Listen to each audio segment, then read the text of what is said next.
IVF చికిత్సలో 25% భారీ discount, free doctor consultation, free ultrasound scan, logo launch, Andro max advanced male infertility centre ను కూడా ప్రారంభించారు.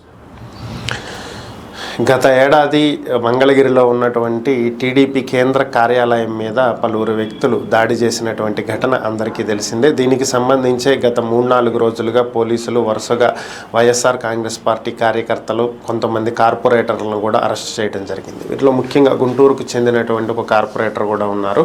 అయితే ఈ దాడులకు ప్రేరేపించినటువంటి వ్యక్తులు ఎవరు అనేటువంటి అంశం మీద పోలీసులు ఇప్పుడు దృష్టి సారించినట్లుగా తెలుస్తుంది. సీసీ కెమెరాల ఆధారంగా మొత్తం 70 మంది ఈ దాడిలో పాల్గొన్నట్లుగా పోలీసులు గుర్తించారు. వీరందరినీ అదుపులోకి తీసుకునేటువంటి ప్రయత్నం చేస్తున్నారు. అలాగే మంగళగిరి నుంచి వచ్చి దాడి చేసిన వాళ్ళు, గుంటూరు నుంచి వచ్చి దాడి చేసిన వాళ్ళు, ఇక్కడ ఈ మధ్యలో ఉన్నటువంటి కాజా వద్ద ఉన్నటువంటి టోల్ గేట్ సీసీ కెమెరాలను కూడా పోలీసులు పరిశీలిస్తున్నట్లుగా తెలుస్తుంది. ఆల్రెడీ అరెస్ట్ చేసిన వాళ్ళ దగ్గర నుంచి సేకరించినటువంటి ఆధారాలను బట్టి వైఎస్ఆర్ కాంగ్రెస్ పార్టీ నేత దేవినేని అవినాష్ని, అలాగే మాజీ ఎంపీ నందిగం సురేష్ని, మరొక వైఎస్ఆర్ కాంగ్రెస్ పార్టీ నేత లేళ్ల అప్పిరెడ్డిని, వీళ్ళని అదుపులోకి తీసుకునేటువంటి అవకాశం ఉన్నట్లుగా తెలుస్తుంది.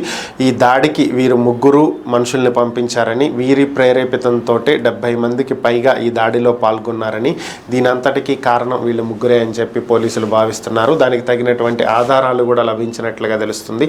త్వరలోనే వీరిని అరెస్టు చేస్తారనేటువంటి వాదనలు కూడా వినిపిస్తున్నాయి. ప్రస్తుతం ఈ వార్త సోషల్ మీడియాలో వైరల్ అవుతుంది. మరి ఏం జరుగుతుందనేది చూడాలి.